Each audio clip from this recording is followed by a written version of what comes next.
Hello അസ്സലാമലൈക്കും. എല്ലാവർക്കും സുഖമല്ലേ? എനിക്കും സുഖമാണ് കേട്ടോ.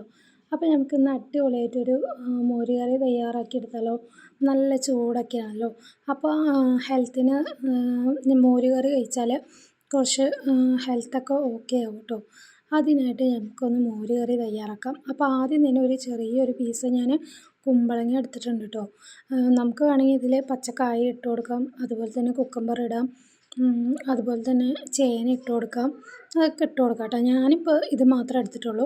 അപ്പോൾ നമുക്ക് ഇതുപോലെ ഒന്ന് ചെറുതായിട്ട് തൊലിയൊക്കെ കളഞ്ഞൊന്ന് ചെറുതായിട്ടൊന്ന് ഇതുപോലെ ഒന്ന് കട്ട് ചെയ്തെടുക്കാവേ. അപ്പോൾ അടിപൊളി ടേസ്റ്റാണ് കേട്ടോ. നിങ്ങൾ എന്തായാലും മസ്റ്റായിട്ടൊന്ന് ട്രൈ ചെയ്ത് നോക്കുക.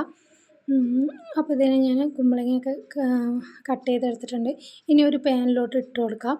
ഒരു 1/4 ടീസ്പൂണോളം മഞ്ഞൾപ്പൊടിയും ഒരു നുള്ളു ഉപ്പും കൂടി ഇട്ട് കൊടുക്കുക. കുറച്ച് വെള്ളവും കൂടി ഒഴിച്ച് ഒന്ന് നന്നായിട്ടൊന്ന് കുക്കായി വരട്ടെ. ആ സമയം കൊണ്ട് നമുക്ക് അരപ്പ് തയ്യാറാക്കാം. ഒരു ജാർ എടുത്തിട്ടുണ്ട്, അതിലോട്ട് ഞാൻ കുറച്ച് തൈര് ഒഴിച്ച് കൊടുക്കുന്നുണ്ട്. ഇനി ഇതിലോട്ട് നമുക്ക് കുറച്ച് തേങ്ങയും കൂടി ഇട്ട് കൊടുക്കാവേ. ഇനി ഒരു പച്ചമുളക് എരിവിനനുസരിച്ച് കൂട്ടുകയും കുറയ്ക്കുകയൊക്കെ ചെയ്യാം കേട്ടോ. ഞാനിവിടെ ഒരു 5 പച്ചമുളക് എടുത്തിട്ടുണ്ട്, 5-6 പച്ചമുളക് എടുത്തിട്ടുണ്ട്. കുറച്ച് ചെറിയുള്ളിയും കൂടി ഇട്ട് കൊടുക്കുന്നുണ്ട്. ഇനി 4 അല്ലി വെളുത്തുള്ളിയും കൂടി ഇട്ട് കൊടുക്കുന്നുണ്ട്. ഒരു 1/4 ടീസ്പൂണോളം മഞ്ഞൾപ്പൊടി ഇട്ട് കൊടുക്കാം. അധികമായ മഞ്ഞ കുത്തൂട്ടോ, കുറച്ച് മഞ്ഞൾപ്പൊടി ഇട്ട് കൊടുത്താൽ മതിയാവും. ആവശ്യത്തിന് ഉപ്പ് കൂടി ഇട്ട് കൊടുക്കുക. ഇനി കുറച്ച് ജീരകം കൂടി ഇട്ട് കൊടുക്കാം കേട്ടോ. എന്നിട്ട് കുറച്ച് തൈരും കൂടി ഒഴിച്ച് കൊടുക്കുക. അതിൽ വെള്ളം ഒഴിക്കേണ്ട ആവശ്യമില്ല കേട്ടോ.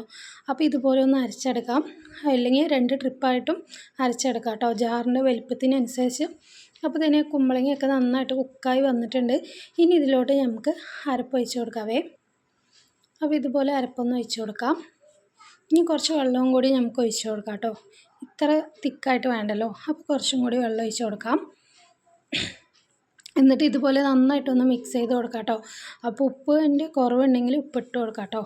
അപ്പോൾ എൻ്റെ ഉപ്പൊക്കെ കറക്റ്റാണ്, അപ്പോൾ ഞാൻ ഇട്ട് കൊടുക്കുന്നില്ല. ഇനി അടുപ്പിട്ടൊന്ന് മൂടി കൊടുക്കുക, ഒന്ന് തിളച്ച് വരട്ടെ കേട്ടോ. അപ്പോൾ ഇതിന് ഇതാണ് കേട്ടോ ഇതിൻ്റെ ഒരു അളവെന്ന് പറയുന്നത്. ഇങ്ങനെ തിളച്ചാൽ മതിയാവും, ഇല്ലെങ്കിൽ മോര് ഇങ്ങനെ ഒരു ജാതി ആവും കേട്ടോ. ഇനി നമുക്കിത് താളിച്ചെടുക്കാം. അതിനായിട്ട് ഞാൻ വെളിച്ചെണ്ണ ഒഴിച്ച് കൊടുത്തിട്ടുണ്ട്. കടുകൊന്ന് പൊട്ടിച്ച് കൊടുക്കാം. ഇതിലോട്ട് കുറച്ച് കപ്പലിമുളകും കറിവേപ്പിലയും കൂടി ഇട്ട് കൊടുക്കാം കേട്ടോ.